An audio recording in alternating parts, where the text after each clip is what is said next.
Hello guys. Welcome everyone to your channel, The Ears in Front. Okay friends, today is March 19th, 2026, and this is an update on the latest developments taking place in the conflict in the Middle East. The conflict in the Middle East is currently in a total escalation, creating a global crisis in, of course, oil and also gas, with oil prices soaring. Gas prices soaring. The Islamic Republic of Iran has launched an attack against the oil hub, one of the most important oil centers in the world located in Saudi Arabia, specifically here in the Yanbu area, right here at this refinery where of course there is also participation from the United States, the well-known SAM-REF, the refinery linked to Saudi Aramco and Exxon. Ultimately, it is one of the most important oil centers in the world, where of course there are U.S. investments here, and it has recently been struck by Iran. So fuel prices will continue to skyrocket. This adds to the brutal attack yesterday by Iran against the gas facility, the largest gas plant in the world in Ras Laffan, something we published yesterday on our channel late at night in the American continent. And together these events have caused both oil and gas prices to surge very sharply. We have information that gas prices have increased by at least 35%, at least in Europe. Stock markets had a black day today, March 19th. And the truth is the situation continues to escalate, dear friends, with new actors involved. We have a lot of information to share with you, but before starting I want to greet all the people listening to me from anywhere in the world, especially the subscribers of our channel. And yes friends, in this update we will mainly focus on that attack carried out by Iran, but first we must say that attacks on Iran are continuing. We will move to the attacks in that area shortly, but first we must say that attacks by the United States and Israel against facilities in Iran are ongoing, and also, of course, against all its military forces. Here we receive declassified images. Well, several electronic warfare complexes, the so-called Cobra B8 or Cobra V8. These images have been declassified showing how these air defense and electronic warfare systems have been struck. The United States, together with Israel, continues attacking key installations. Here are images of the nuclear complex located in Bushehr. Be careful because the nuclear crisis could also escalate. The coalition continues to strike constantly. More images have been revealed and declassified. Here attacks are also reported in this direction. And well, dear friends, the United States has also declassified images of strikes against the Iranian fleet. A fleet that is causing major problems for the United States with the blockade of the Strait of Hormuz. Here you can see the attacks that have been declassified by the United States Central Command against these installations, both on land and at sea, as you have seen. And well, here we again bring you the images declassified today by the United States Central Command. All of this has happened in the last hours. As always, we present both sides, part of what is happening in Iran and, of course, the attacks Iran is carrying out against other areas. Well, this regarding the blows Iran has recently received, but of course one of the most important was the strike it received yesterday, which triggered precisely the Iranian response, eye for an eye, tooth for a tooth, against the gas facilities in South Pars. We will show it again later when discussing the attacks on Ras Laffan yesterday, which we published in a video. Yesterday we did not have a live video, but we did provide an update very late at night. For those who have not seen it, we will leave it at the end on the end screen. Well, of course Iran has continued attacking and in the last hours attacks are reported against Israel, the Hebrew state. Strikes continue falling on Israel on important installations in the country, and Iran has the means to defend itself. At this stage many thought Iran would already be completely destroyed, but look how Iran is responding and in what way. Look at these strikes in these locations near Ben Gurion International Airport. Here is Ben Gurion, and today attacks are also reported in this area. As you can see, Iran continues defending itself, and in a surprising way. In the third week of war Iran continues, and I see many comments from channel viewers who are also surprised at how Iran has managed, even with all the blows it has received from the coalition, to still maintain a tremendous defensive capability, something that has surprised many. Especially me and also many friends who call them the Iranian lions. Here is the rain of missiles, as you can see, and the defense is also working. We cannot show much, at least we cannot show images from Israel. Unfortunately we have them all on our Telegram channel, but if we leave Israeli images up for too long we get banned. We have already been banned. As you know, we spent a whole week without broadcasting. After that week we have continued receiving warnings from the platform, therefore no. At least in the case of Israel, it is very difficult to publish anything. I do not know why. Or well, I do know why, but I do not want to say it now because my goal is to keep broadcasting and make sure the information reaches you.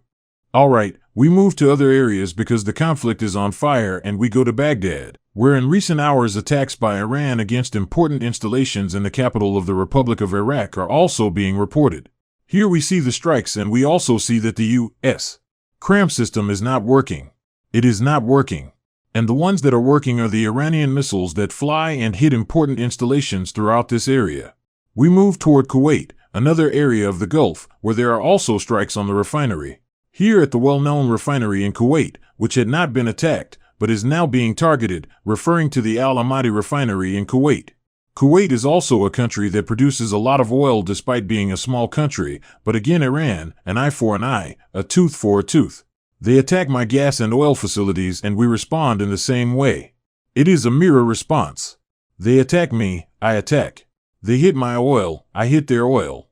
They damage my gas infrastructure, we do the same. And we arrive at one of the most important updates of the last hours. Well, we will go first to Qatar quickly and then we will go to Saudi Arabia. Remember, due to the attacks carried out mainly by Israel, because it has become clear that it was Israel, on South Pars, yes, South Pars in Iran, I meant, at this facility here, that is, at this gas installation. Remember that Frente Milita Geopolitico works with maps. We like to place everything on the map. Due to the attacks carried out by Israel and the United States, we already saw this yesterday, but just in case someone has not seen it and does not know where it is located, it does not cost us anything to show you the information. Due to these attacks on this important gas facility in Iran, this is what triggered everything else. Iran saw that its gas installations were being attacked, saw that its oil facilities were being struck. Then Iran said, "What do I do? Stand idly by? This is my moment to respond. If they hit my gas, I will hit their gas. If they hit my oil, I will strike them as well." And that is what has happened due to this attack that has been confirmed to have been carried out by Israel. Later, the President of the United States, as we will see, said that he did not order Israel to launch this. Iran has given such a large response, so strong, dear friends, so forceful, truly, that even the President of the United States has told Israel, has asked it not to attack gas installations in Iran anymore, neither in South Pars nor anywhere else. So South Pars will not be attacked anymore. They have backed off apparently, because Iran has given a strong response and the first response was yesterday. I am not going to go too deep here. I will not dwell much on the attack on Qatar because this is from yesterday, but I want to briefly remind you that the northern area in Ras Laffan, this gas plant which is the largest in the world, we are marking it in blue because it is the way to represent gas, right? And being consistent with that, the blue fuel as it is called. Well, in this area were the attacks by Iran yesterday.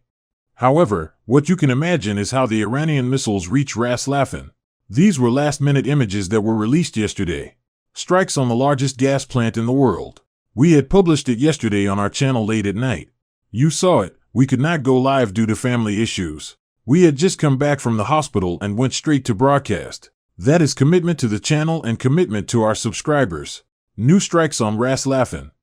All of this happened yesterday. The fire continued for a long time in Ras Laffan.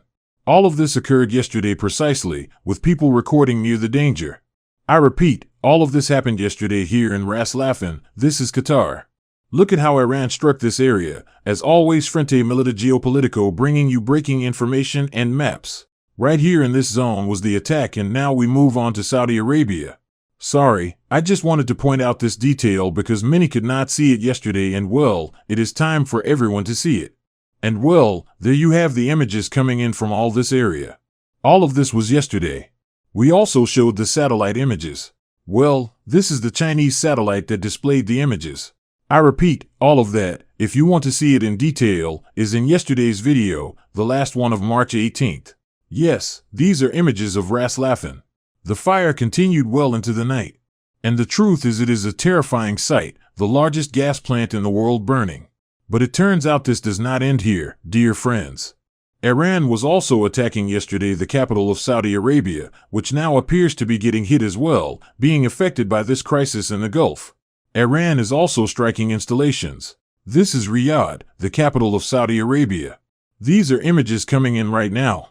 This is the capital of Saudi Arabia, but we have not yet reached the port of Yanbu, where Sam Ref is located. Yes, but that is the reality. Yesterday these images were also arriving very quickly. We are going to show them attacks on this area in the capital, an important center in the capital of Saudi Arabia. Other images, as you can see, striking images. I continue to be surprised by the way Iran is carrying out these attacks. Here are more images. And here comes the second one. And there you can see it, dear friends. Now, this is not the most important. The most important thing is not Riyadh. The most important thing, do you know what it is? Well, the most important is the oil hub in Yanbu. Let us place it again on the map. We go back here, dear friends. We are here in Yanbu, in this entire area. Iran, in a precise, surgical, accurate, targeted way, has been striking oil installations, and the reality is that many will say, well, these are civilian facilities.